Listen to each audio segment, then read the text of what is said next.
A grave mistake is under investigation tonight after a woman discovered that the remains of her late common-law husband were disturbed. Now she's trying to trace the mix-up, all while she marks the first anniversary of his death. Our Janae Noel Ferguson has the story. For Mildred Moss, the first anniversary of her loved one's death became a nightmare when she learned what had happened to his burial ground at the Western Cemetery. She is claiming that Demerit's funeral home and the Ministry of Works is responsible for an apparent mix-up. I came here this morning and I met the grave still. Upon contacting Rock of Ages Funeral Home, we called the lady from Ministry of Health, Ministry of Works.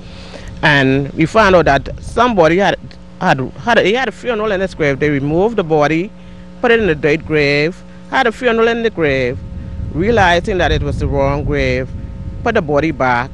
Moss, however, is not satisfied. She says she needs to know for sure if her common-law husband's remains are in fact in the correct plot on top of his mother and brother. We don't know if they put the body back or if it's the right casket, because the casket was blue. We don't know if it's a mix-up or nothing, so we are asking that they open the grave for us to see that the casket, to make sure it's the right casket. The deceased nephew, Peter Williams, says this is distressing for the family. The family is extremely upset over this whole ordeal, and we just would like some type of closure to come to it. We just celebrated 1 year of his passing, and for us to be confronted within this year's span with this whole situation is not sitting too good with our family. Demerit's funeral home admitted that there was a mix-up, claiming that the Ministry of Works had allocated the wrong plot. While the ministry did not confirm or deny this, they say the matter is being worked out to ensure that all parties are satisfied. Meantime, funeral manager Luell Aswad denied claims that the casket had ever been removed. Janae Noel Ferguson, ZNS News. The Minister of Education, Desmond Bannister, officially opened the annual Exhibition and Career Symposium at the Kendall Isaacs Gym recently. Some 1,000 students from a number of schools throughout New Providence attended the event, hoping to get some much-needed information on their chosen technical fields. Representatives from Synergy Bahamas and the National Aviation Academy say the interest expressed by the students exceeded their expectations. Right now we have the airframe and power plant training, aviation maintenance technician.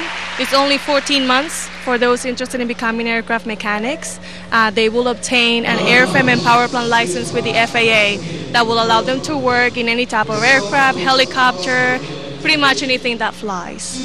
There's a lot of need right now for aircraft mechanics. There's a shortage in the aviation industry. A lot of people are retiring right now, and we see that this is a good career for Bahamian students. We have a lot of them requesting information, not just here, but from Jamaica and all over the world. This symposium has been very successful for us. We've gotten a lot of interest in our certification courses. Reason being is that a lot of students want to get a head start in their careers. So what Synergy Bahamas offers is the opportunity for them not only to get training, but to get certifications even before they leave high school, because a lot of our training happens in the evenings and on Saturdays. Minister of Education Desmond Bannister encouraged the students to continue to maximize their potential and acquaint themselves with all of the opportunities available in technical education. Aaron Bailey, you have 1,000 students in your school. 1,000 students. One of the things we're going to be talking about here is clothing construction. Just imagine how much money you would make if all you had was a contract to supply trousers to the boys in R&B. C.V. Bethel, you look very, very smart in your ties.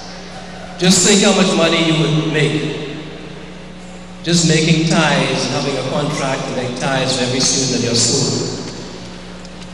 I want to try to get you to understand the significance of what we're seeking to make you aware of. Well, it's a new year and a new focus for faculty, staff, and students at the St. Anne's High School.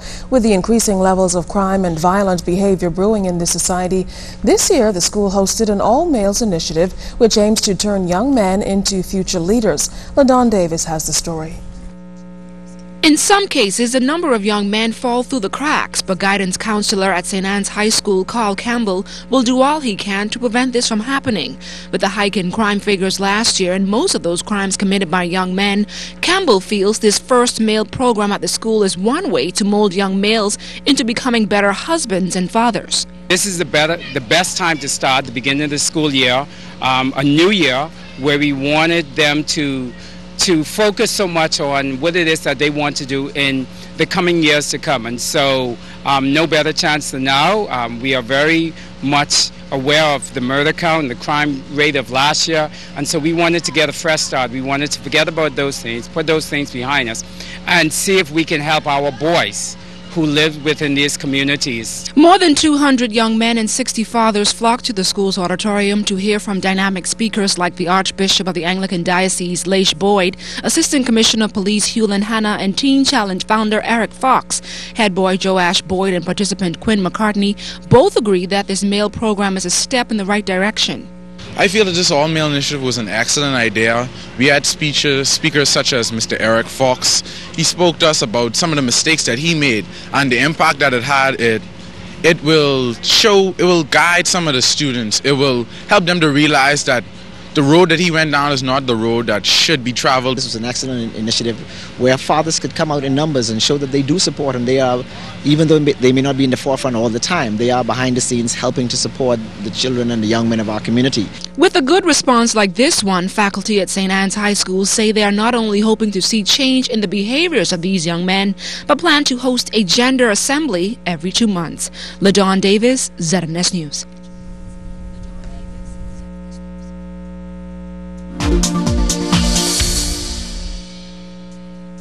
Welcome to tonight's edition of the Business Beat, sponsored by Royal Fidelity. Good evening, Bahamas. I'm Altaviz Munnings. Let's take a look at what's making business news today. An oversubscription, reportedly by some $20 million, is just what investment advisors of the Arawak Port Development Company's initial public offering have to face now that the opportunity to purchase shares is over. Primary figures illustrate that some 8,000 subscribers have purchased shares, and that doesn't include the thousands of civil servants who also applied for the IPO.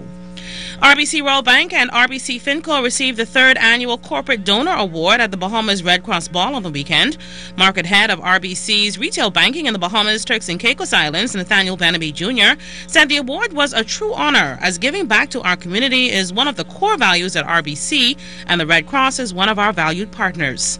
The tribute recognized that each year hundreds of RBC employees volunteer at the annual Red Cross Fair and comes to the aid of the Red Cross in times of crisis. In international business, the New York Stock Exchange's Euronext proposed merger with Deutsche Börse has been blocked by the European Union on competition grounds. The proposed deal would have created the world's largest operator of financial exchanges.